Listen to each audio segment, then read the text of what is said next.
Yan mga idol, magandang hapon. Kasama natin si Sir Joseph. Yan, kasama natin kumuha ng shrimp na prawn ba to? Banamay sir. Banami, parang fingerling so tawag dito sir. Try po. Fry, yan. So, PL9 po yung size niya mga idol. PL9 po siya, D9. Post larvae. So, ito is nasa 3,000. May mortality na baga to sir? Wala pa po. Wala pa no? Wala pa po. Yan. Ito yung lalagay natin at saka bukas pa siya papakainin. So, we will try kung mag-work dito sa ating pond. Yan, naklimatize na po natin siya dito mga idol.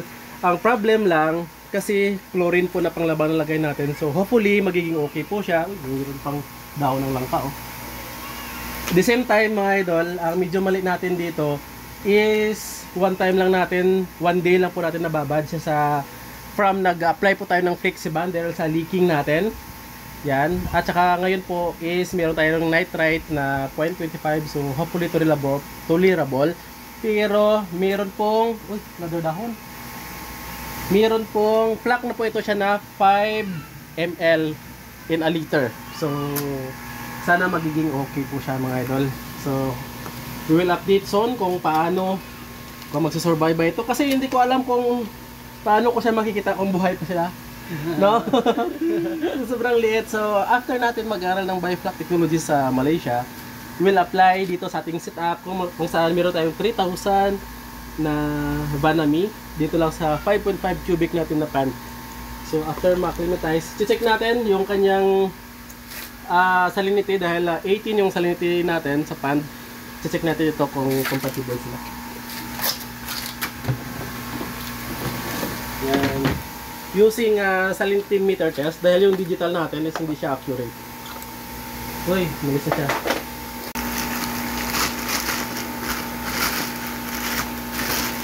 Alright, so patayin muna natin yung pinakagilid na irritor. Yan, para hindi siya pumunta sa gitna. So nasa center lang yung irritor natin.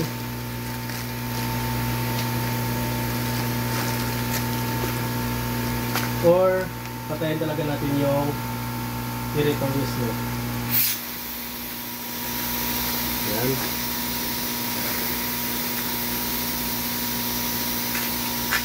Okay.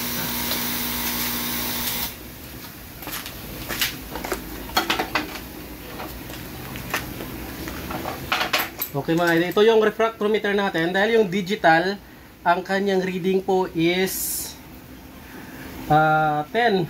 Pero sa refractometer natin, ang reading po is 18. So, we'll see from dito kung ilan. Uy, 20? 20 sir? 20. So, almost, magkalapit. Yung kalapit lang po. So, okay lang. So, 20 ang from hatchery, 18 sa atin mga idol. So, check natin paano makita dito po yung sa refractometer mga idol. Check natin yung sa atin. Hindi po siya mapapakita sa cellphone mga idol dahil ewan ko lang kung makikita sa cellphone. Hindi ata.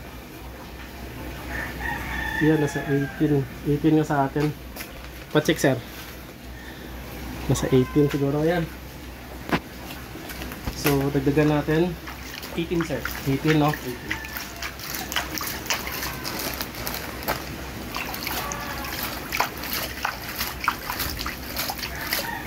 Yan.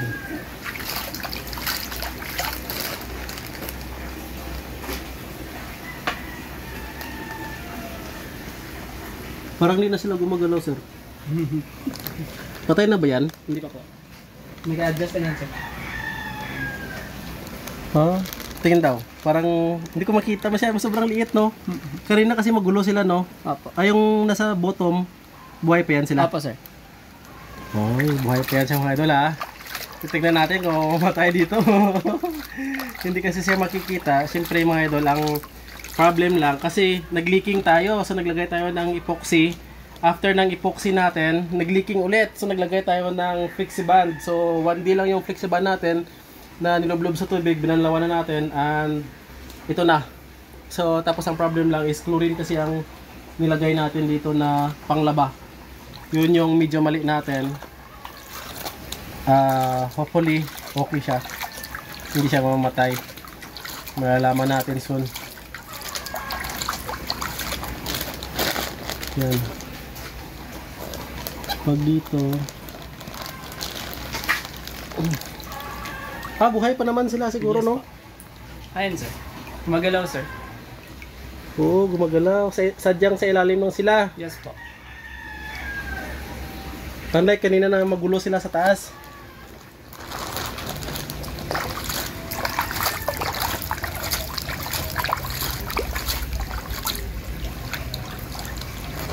Yan. Check natin. Ay, parang may patay na, sir. Patay na. Baka stress lang yun sir.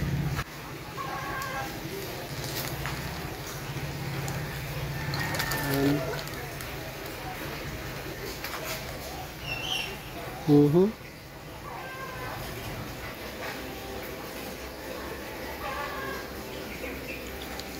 Oo, natin ulit. Run! Ayan.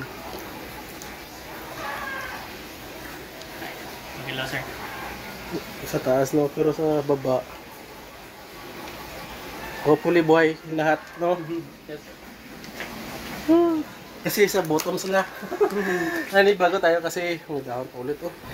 First time natin ngayon sa shred. So sa mga nag-aabang dito, please don't expect na agad. Siyempre, wala pa tayo masyadong knowledge dito. Although nakapag-seminar po tayo sa Malaysia. Kung makuha agad natin, so trial pa po ito siya, mga idol. Hopefully, magiging okay. So check natin ulit. Dito lang yan siya. Tsara 19 na. Yung salinitin natin, after natin na mix. After nyan, sir, pwede na yan, ganyan. Yes po. Lalabas na sila. Opo. Yan. Diyan na yan sila lalabas, mga idol. So ito is 3,000. So isang plastic na maliit. Sobrang liit. Parang ano po sila ng walis tingting. Dulo po sila ng walis tingting. Yan. Ito yung ano sa mga probiotics natin. Yan. Yung flak natin nasa 5 ml na. Yan, may dahon pa. Yun ang problem kasi napapasukan ng dahon yung pan natin. Alright. Yun.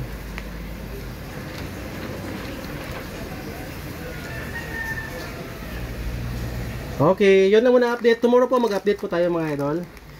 Maraming salamat. Bye-bye.